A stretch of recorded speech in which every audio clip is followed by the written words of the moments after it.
나는 점점 더 안정형을 향해서 가고 있는데 내 배우자는 그런 노력을 전혀 하지 않고 그게 뭐가 중요해 라는 식으로만 나온다. 회피형이다 혹은 불안형이다. 두 분이서 막 싸우시는 경우가 많아요. 근데 그런 경우에 막상 두 분의 불화가 그렇죠. 아이를 불안정하게 만듭니다. 우리 부부는 양쪽이 다 불안정한 애착을 가지고 있는 것 같은데 우리 둘 중에는 안정형이 없는 것 같은데 그러면 이런 경우에는 좀 어떻게 해야 될까? 자, 저희가 이제 최근 애착을 주제로 네. 영상을 업로드를 하고 있는데요. 네. 지난 시간에 이제 4가지 애착 유형에 대해서 설명을 드린 바 있습니다.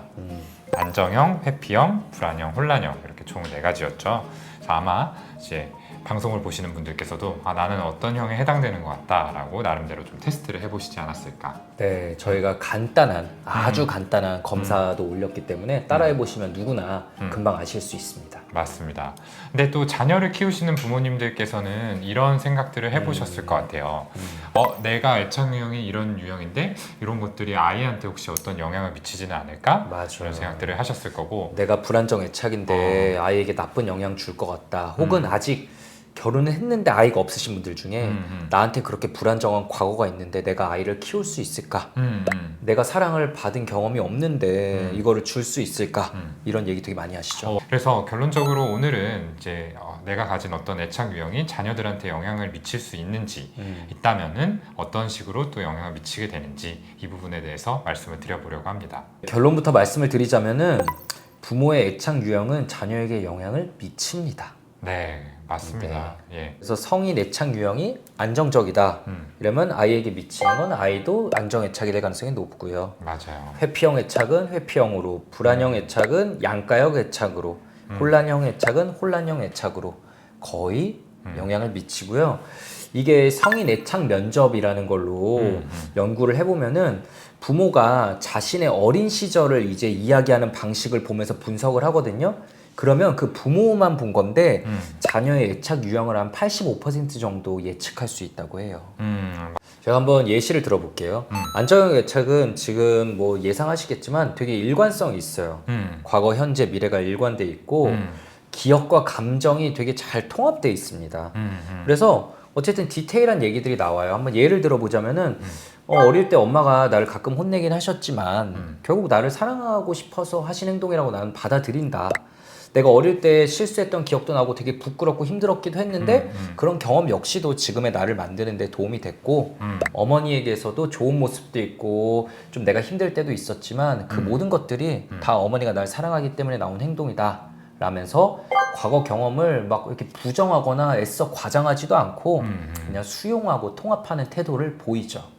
맞습니다. 두 번째로는 이제 회피형 애착 같은 경우에는 이제 이런 식으로 나타나는데 특징적으로 감정 표현이 좀 이분들은 배제되어 있는 맞아요. 경우들이 많아요. 그냥 뭐 좋았어요, 뭐 괜찮았어요 이런 식으로 이야기를 하시는 경우들이 많고 그럼 구체적으로 어떤 부분이 좋았는지 괜찮았는지를 저희가 여쭤보면은 이 과거 경험들에 대해서는 잘 기억을 하지 못하거나 아니면 의미 자체를 좀 축소해버리는 그런 경우들도 많습니다. 그냥 뭐 지나간 일이니까요, 뭐 그런 것들은 그렇게 마음에 들지 않으려고 하고요.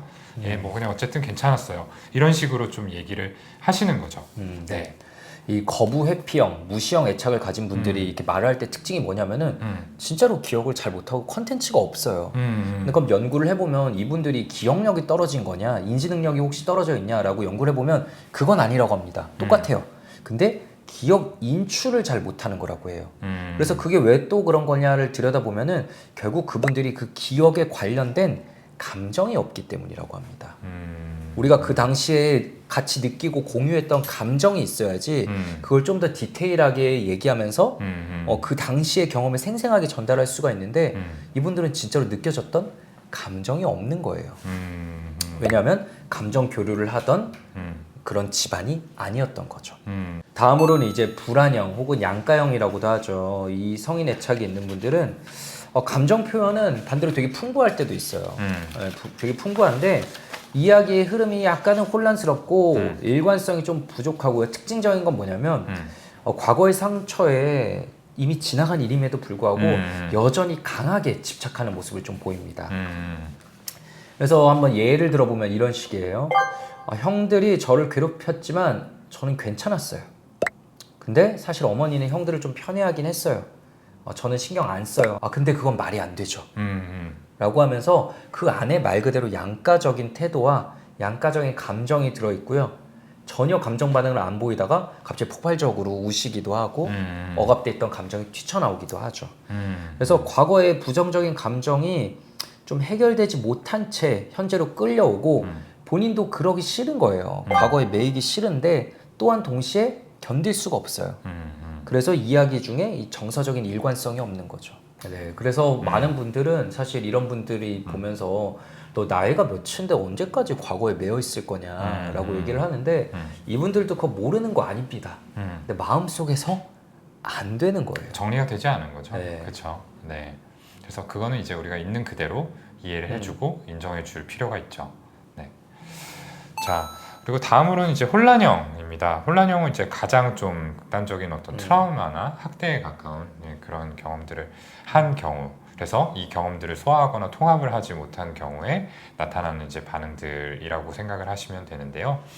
이야기를 하면서 이제 혼란스러운 어떤 단절이나 공포 반응 같은 것들이 나타나요. 우리가 흔히 얼어붙는다라고 표현을 하는데 이야기를 하다가 갑자기 좀 멍해지거나 아무 얘기를 하지 못한 상태로 그냥 경직되어서 그대로 머무는 그런 상태들이 있을 수 있어요. 그래서 갑자기 생각이 안 난다라고 표현을 하시는 경우가 있고요. 정말 좀 혼란스러운 단절이라고 표현될 만큼 갑작스럽게 이야기를 끊고 더 못하겠다 내지는 아무튼 난 잘 지내왔으니까 괜찮다 라는 식으로 황급하게 이야기를 좀 마무리하려고 하는 그런 경향성들을 보입니다. 예, 그래서 이분들은 이제 불안형 애착에 비해서 조금 더 그 정도가 강조되었다라고 보시면 될 것 같고요. 이야기가 어떤 흐름을 잃고서 갑작스럽게 끊어지거나 점프업을 하는 식으로 이제 진행이 되는 경우들이 많고, 예, 어떤 감정적인 부분에 있어서도 아까 얼어붙는다라고 표현했지만 아주 극단적으로 감정이 또 심하게 터져 나오는 경우들도 그 목격을 하게 됩니다. 네. 그러면은 이제 들으시는 분들이 내 애착이 자녀에게 똑같이 되물림 된다는 거냐? 그러면 나는 진짜 포기해야 되는 거냐? 이런 생각을 많이 하시겠죠. 네, 어떻게 되는 걸까요? 네. 근데 이제 안정애착 같은 경우에도 이제 획득된 안정애착이라는 개념이 존재를 해요. 물론 우리가 좋은 부모님들을 만나서 안정적인 경험들을 통해서 애착 역시나 안정적으로 형성할 수 있으면 제일 좋겠지만 모두가 그런 경험을 할 수 있는 건 아니잖아요. 근데 다소 조금 불안한 상황 혹은 이제 충분한 이제 지지적인 양육을 받지 못하는 상황에 놓여 있다고 하더라도 본인의 힘으로 어떤 애착을 안정적으로 바꾸어 나가는 그런 경우들이 있습니다. 그러니까 그러기 위해서는 여러 가지가 필요한데 저도 이 책을 읽으면서 뭘까 궁금했어요. 왜냐하면 제가 진료실에서 주로 듣는 거는 어쨌든 저랑 상담을 길게 하면서 혹은 안정된 친구 관계를 통해서 혹은 안정된 연애를 통해서 이런 식의 것들이 많았기 때문에 뭐가 가장 데이터적으로 좀 힘이 있는 걸까라고 생각하면서 봤는데 이 책에서 의외로 얘기한 거는 가장 중요한 거는 성찰이다. 내 자신을 마주하고 내 과거를 피하지 않고 들여다보고 그래서 내가 나를 수용하는 거에서부터 안정애착이 시작되고 이게 제일 중요하다는 거를 굉장히 강조를 해요. 그렇죠. 이제 현재의 삶에 통합하려는 노력이 필요하다라고 표현이 되는데 쉽게 표현하자면은 나한테 이런 힘든 경험들이 있었지만 나는 이제 그 과거에 어떤 상처받은 피해자의 입장에서 머무르는 게 아니라 그 이후에 내 힘으로 많은 것들을 갖고 왔고 또 이뤄내 왔고 그렇기 때문에 나는 대체로 지금까지는 잘 살아왔다라는 느낌을 받는 이런 부분이 아닐까 생각합니다. 진료실에서 실제로 상담을 길게 하신 분들이 상담 후반기에 가면 이런 얘기들을 이제 하기 시작합니다. 과거가 되게 힘들었는데 지금 보면 내 삶의 일부고 그거는 과거일 뿐이니까 지금의 나를 붙잡지는 못하고 예전엔 정말 지옥같이 힘들었지만 그게 또 있었기 때문에 지금의 내가 있는 거 아니겠냐. 이게 없었다면 내가 이렇게 힘든 사람들의 마음도 이해하고 이렇게 내면에 대해 들여다보는 연습을 했을까? 그냥 생각 없는 사람이 됐을 것 같다. 얘기하시는 경우들이 꽤 있어요. 맞습니다. 예, 방금 말씀하신 대로 내 마음을 들여다볼 수 있는 어떤 좋은 계기가 되었다. 내가 그 덕분에 한 단계 더 성장할 수 있었다라고 얘기하시는 게 이제 이분들의 특성이에요. 그래서 실제로 연구들을 들여다보면은 어려운 성장 환경에도 불구하고 이렇게 어떤 불안정한 애착의 위기가 있었지만 이런 성찰의 과정을 통해서 스스로 안정애착을 획득한 사람들은 역시나 자녀와 안정된 관계를 맺는데 성공을 했다라고 합니다. 네. 그러면 이게 또 궁금하실 텐데 어쨌든 부모는 둘이잖아요. 네, 둘 다 안정애착일 수도 있고 둘 다 회피 애착일 수도 있고 이 조합이 있습니다. 그렇다면 어떤 조합일 때 아이에게 어떤 영향을 미칠까? 둘 다 안정애착을 일관되게 보여줘야지 아이가 꼭 안정애착이 되는 건가? 이런 것들이 많이 궁금하실 것 같아요. 먼저 이제 생각해 볼 수 있는 최상의 조합은 안정형과 안정형이겠죠. 부모님 두 분이 다 감정적으로 일관되고 따뜻하고 아이에게 신뢰를 줄 준비가 되신 분들이라고 생각할 수 있겠고요. 그렇기 때문에 매우 높은 확률로 이 부모 사이에서 양육된 아이는 안정애착을 형성을 하게 될 겁니다. 그래서 자신의 감정을 굉장히 잘 인식하고 조절하는 능력이 풍부하게 발달을 할 거고요. 그리고 스스로에 대한 긍정 그리고 타인에 대한 긍정이 잘 조화를 이루고 있기 때문에 대인관계에서도 신뢰감과 친밀감을 자연스럽게 느낄 수 있다라는 게 특징이라고 할 수 있겠습니다. 아마 보고 계신 분 중에는 이런 상황에 처하신 분들이 많을 것 같아요. 나는 이렇게 뇌부자들 영상도 보고 상담도 받으면서 책도 읽으면서 나는 점점 더 안정형을 향해서 가고 있는데 이런 노력을 하는데 내 배우자는 그런 노력을 전혀 하지 않고 그게 뭐가 중요해 라는 식으로만 나온다. 회피형이다 혹은 불안형이다. 그럼 우리 아이는 어쩌냐 싶은 분들이 많을 것 같아요. 네. 근데 이 문제에 대해서 어쨌든 소아정신과 최고 권위자인 쓴 책, 이 책에서 얘기하는 거는 부모 둘이 완벽히 안정형일 필요는 없다는 걸 굉장히 강조를 합니다.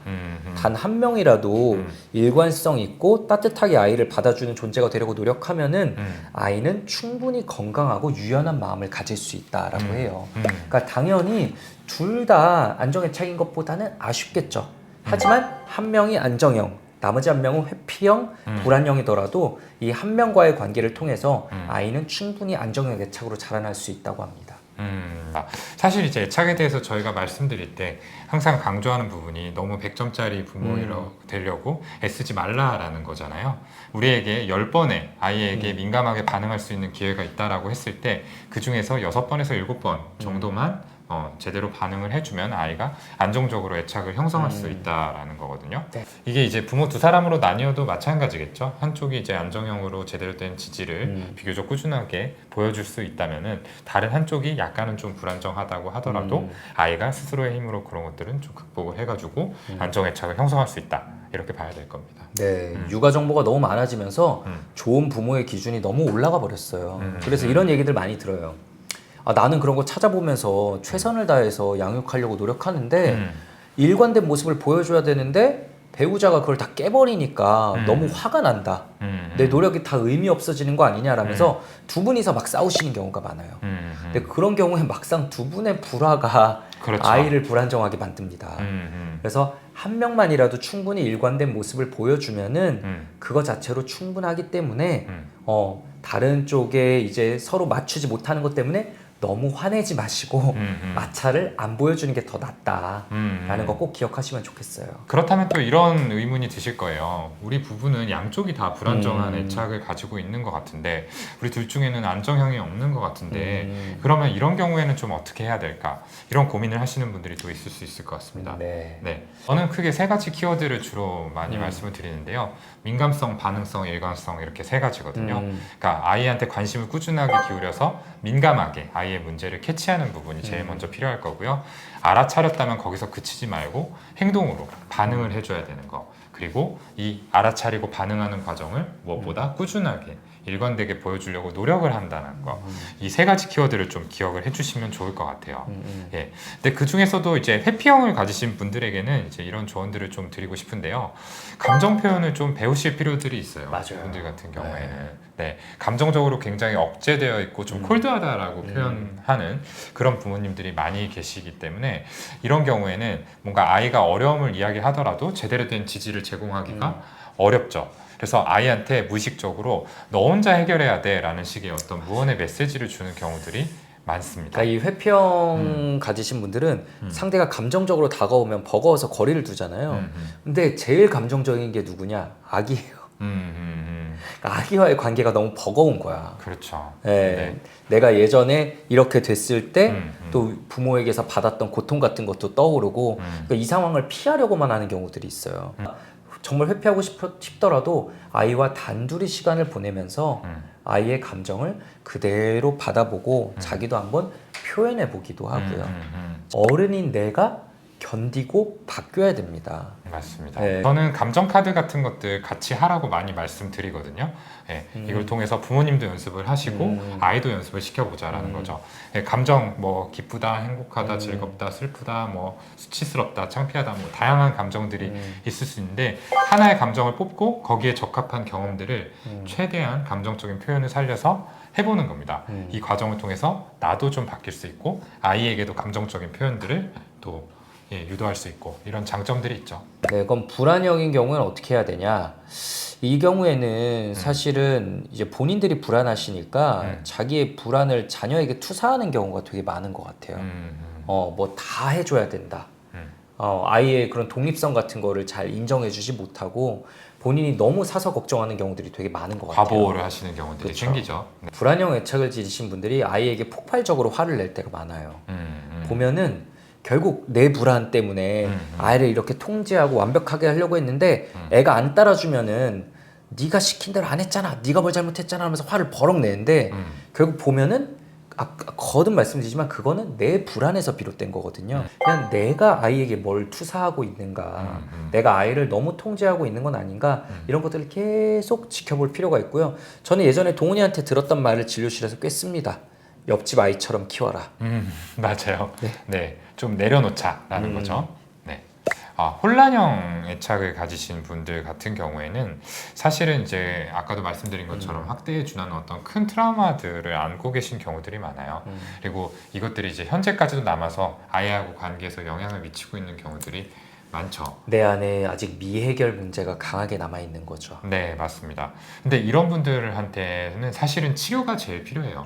이 해결되지 않은 상처를 이제 풀어내는 이런 작업들이 필요한데 정말 안타까운 게 이런 이제 상처를 가지신 분들에게 치료를 제안을 하면은 내가 아이한테 상처를 줬는데 무슨 염치로 나 먼저 이렇게 치료를 받겠느냐라는 식의 얘기를 하시는 분들이 꽤 많거든요.